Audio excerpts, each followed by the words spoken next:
Alhamdulillah, wassalawatu wassalamu ala Rasulullah. Assalamu alaikum wa rahmatullahi wa barakatuh. Why is Bitcoin halal? First off, it's a riba-free technology. Bitcoin has a supply cap of 21 million. So have you ever asked yourself, is there anything in this world that you know that has a limited supply? A number. And I personally can't think of anything. So Bitcoin is the only one that I know of has a limited supply, a number, 21. So that's very important because with that being said, it's very hard to duplicate something like that because then you're going to be adding more to the supply. And this number 21 million, if you're unsure of it, if you doubt it, you can verify it. You can searching it up online. One of the websites I tend to go to, CoinMarketCap, you can just go to the Bitcoin section and you scroll down here. It says max supply. You just check the description. It says the maximum amount of coins that will ever exist in the lifetime of the cryptocurrency. And as you can see over here, it's 21 million. As of now, the total supply, meaning the total coins created minus the coins that have been burned, meaning that's not there anymore. So right now we're at 19,576,081. So very close to reaching that. There's another one over here called Glassnode. And as you can see here, right around the 19,546 mark, very close to 21 million supply cap. So basically, you can verify this, do your own research on this, and you will eventually find that 21 million is that magic number. Not magic in that sense, but it's that number that has a very strong importance to it. So with that rule being there, when something like this can be verified so accurately by any person online, oh, by the way, you could also do this by math, pen and paper. I think you can just take all the blocks that's been currently mined, all the transactions that's been verified, the amount in each one, something like that. You can figure it out, but multiplying them would give you the current amount that we have now. But yeah, you could either just search it up or you can just do it the old-fashioned way. So when something like this can be done by the average person, that stops Bitcoin from being printed artificially. And on top of that, you can't have interest on it because interest itself is just a made-up thing. So one of the rules of the Bitcoin technology is that it has a limited supply cap of 20 million, as I said before. You cannot print or rehypothecate it. When you go to the bank and you put your money in a savings account, or regardless, in any bank, whatever account, the bank just takes your money and just loans it out to some other institution or person at a higher interest rate. That's rehypothecating, basically, as it says here, lending out borrowed money. So you cannot charge interest on something that has a supply cap. So a small example is if you were to loan out one BTC versus $45,000. I can charge interest on that $45,000. There's no rule book or anything that says that the fiat money, the paper money that we use, has these properties that it follows like that. No, there's no way for us to verify what's the supply cap. How many of these dollar notes are there? How many is being printed? We have no access to this. So, except just the people in the government and the hierarchy financial institutions. So we can have no access to that information. So you can just have any interest rate on the money that you borrow or the asset that you borrow. However, for the one BTC, because there's only 21 million, you cannot charge an interest on top of that because then you're going to be adding on to that 21 million. So, of course, you can charge interest on the Bitcoin in fiat, but you can't expect to have more Bitcoin. If there's only 21 million and I let somebody borrow one Bitcoin, I cannot expect more than one back because then I'm going to be expecting 21 point something million, which is against the rule. So basically, it's going to reject, the technology is going to reject the concept of interest. So Bitcoin is meant to grow over time, forever basically. What that means is we can give out our Bitcoin as a loan for cash that we need to spend. Basically, we never have to sell the Bitcoin. On top of that, not charge interest, because the idea of number go up technology basically means that as people trust this currency, follow the rules, trust the rules, accept the rules, the value of this will be maintained and grow in the long term, as well as the volatility will be more stable. It won't be as violent as its early years when it went from 0 to 100, 100 to 1,000. As the value of it gets bigger, as the market cap gets bigger, it becomes more stable. So why no interest? So as I said, this is a number go up technology. As more people believe in this system and enter it and put their hard-earned money into it, it secures it and grows the value. So if I give somebody one BTC 1 year later, I can expect that one BTC back. And let's say the value didn't grow much in that 1 year. Let's say when I first gave that BTC, it was higher than when I got it back. That's fine. I just hold on to it. So that's the idea. There's no charge of interest, no riba there at all. And both parties benefit. So basically, in this first point, the Bitcoin is the counterattack against riba. The second thing I want to discuss here is validity, transparency, and permissionlessness. So no one knows the source of the fiat money. All we see from the fiat money, the paper money, is that it's given to us in a paycheck form and we go to the bank to get the cash, or we see it getting exchanged in the markets. That's all we know about it. Whereas Bitcoin is transparent. We can see every single transaction that's happening. We can see how much was in that transaction. We can see when it was sent or received. At the same time, we don't know who any of these transactions are being done by. So, and if you're thinking just like how we could verify the supply cap, we can also verify these transactions. We can check these transactions. So, for example, if you have a Bitcoin node like here, this is my Bitcoin node, it says over here a few seconds ago, block 822,183. In this block, there were 3,555 transactions. 4 minutes ago, this block number, this many transactions, and on and on. This pretty much tells you the flow of the network, how volatile it is, if there's a lot of transactions happening or not many. And on top of that, if you can go to another website like mempool.space, there's many websites, this is just one of many. If I just go back here. So I believe if we go further back to the earliest ones, this was 14 minutes ago. So it was 14 minutes ago. So if I refresh the page, we might be able to get the more recent transaction that happened here. So these are the more recent transactions. This is block 822183. Let's see if I have that here. So let me just refresh my node. Maybe that's why it says a few seconds ago. But basically the numbers should be matching. And it is matching. So it says here, I just needed to refresh my page. That was a 15 minutes ago transaction. So block 8228183, I believe that was the same one over here, right? 822183, it was 15 minutes ago, and it had 3,555 transactions.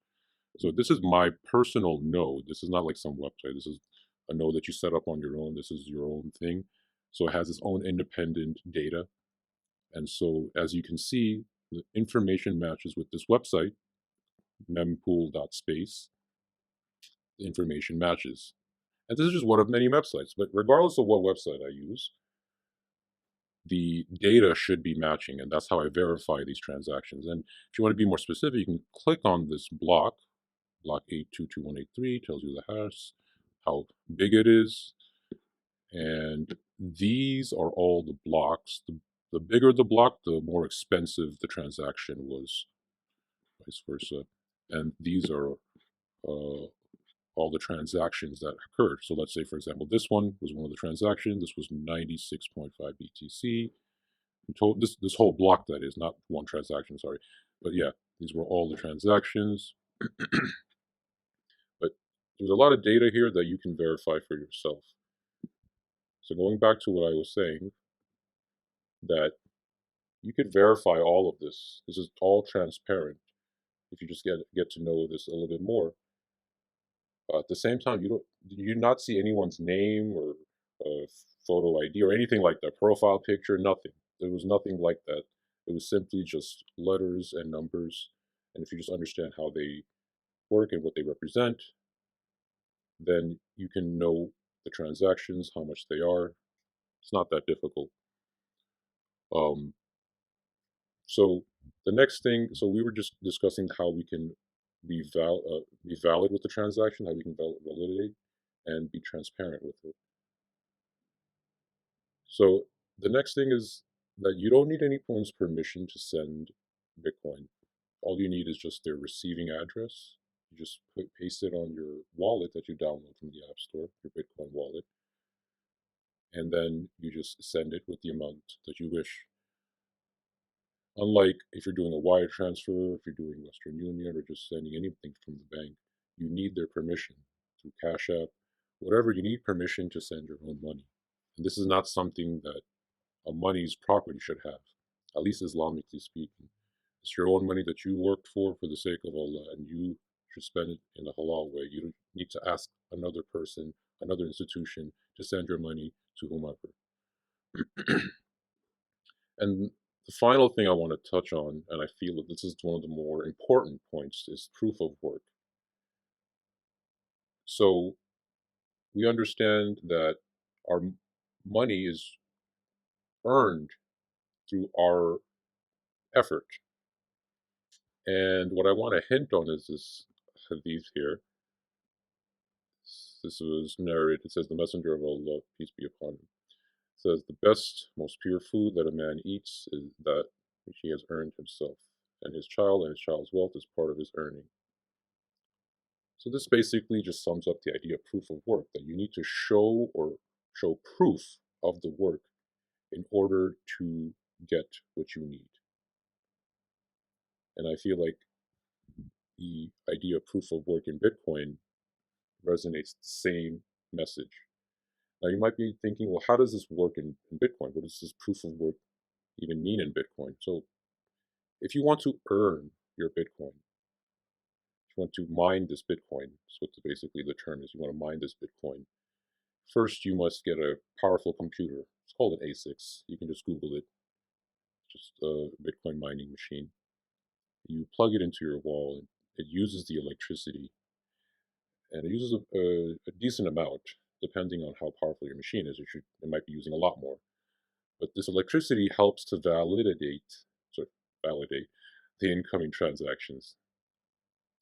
And these mining computers use the electricity to solve cryptographic problems, so that once it solves, when the cryptographic problem is solved, it validates the transactions and it rewards the mining computer with the fixed amount of Bitcoin. Every 4 years, the amount of rewards gets halved. So depending on how many computers that were used to solve this, the reward will be distributed among those computers. So if there were like 20 computers that were used to solve that cryptographic problem that validated the transaction, then the Bitcoin reward will be divided among those 20 computers. So if you think about gold mining, it's not that different. You buy the equipment just like how you buy the machine. You buy more than just equipment. You need to hire the employees. You need to get the transportation there. And then you need a lot of effort, whether it's through the person digging or whether it's the machine that's being used to dig up the ground for the gold. And then you attain your gold. There's a lot more process after that. But the point is that in both cases, you are using a lot of effort, money, energy to get what you want. which in either in the case of gold or in the case of Bitcoin. So you basically spend a lot of money to get this machine and to pay for the electricity bill, and you use the energy all in the works of obtaining this Bitcoin. So what that means is this proof of work shows that it has validity in it, the idea itself, just like how our prophet used to say. And there's another thing I want to hint at is that I believe we're not really caring about the money that we're getting, especially the paper money. And I think it's evident here when Prophet Sallallahu Alaihi Wasallam said there will come a time when a man will not care where his wealth comes from. And I'm not saying that the Muslim today cares or not cares. It's more about, I think, he or she is unaware. And I feel like this word care in this sense may not be the exact translation. I feel like there's more of a general sense that it could mean care, it could mean they're not aware. Whatever the case is I can see that it's evident right now. We need to be asking ourselves this question that where did this paper money come from? And a lot of us do, but eventually when we come to that point of, wow, this is actually haram, this is interest based, this is backed by war, all this, yet we just stop there and we just accept that, well, this is what we just have to go with. But now I feel like we have no excuse. So there's a couple of questions that I would just want to briefly for now just go over. I don't want to get too much into it. I might in another video. But one of the things is it tangible? The idea of tangibility is not an Islamic one, it's just a preference. Money doesn't necessarily have to be in your hands. Throughout history, money has come in different forms. So the tangibility question is irrelevant Islamically. Second thing, is it backed by government? Anybody who's asking for government support needs to reevaluate themselves and their deen, because the government is not your friend. It's just a person or a group of people in power that runs a country like a business. That's all it is. So if you're asking if your money is backed by the government, which at this point we are all using, we have a problem. But none of us is really addressing it too much, at least not from the Muslim space. Isn't the price too volatile? Volatility is just the nature of money, at least in its early stages. The whole point of holding on to something like Bitcoin is not just to use it the next day, not the next year.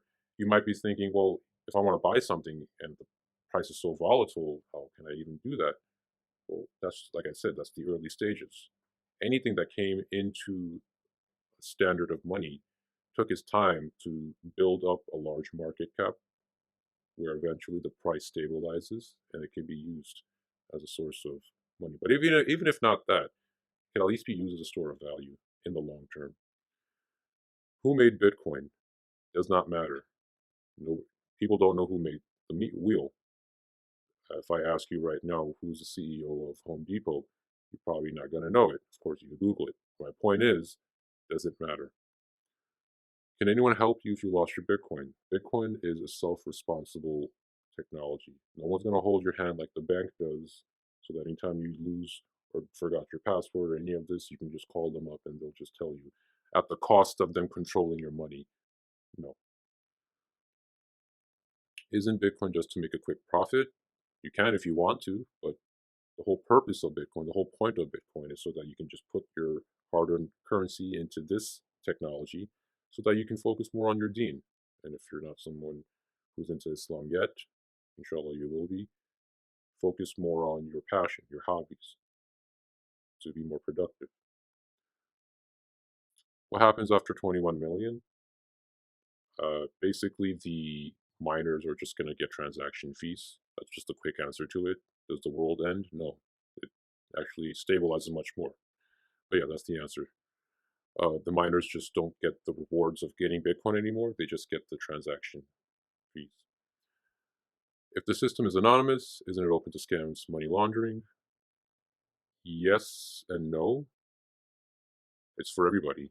But if you're going to use it for scams and money laundering, you are pretty foolish because it's quite trackable, even though it's anonymous.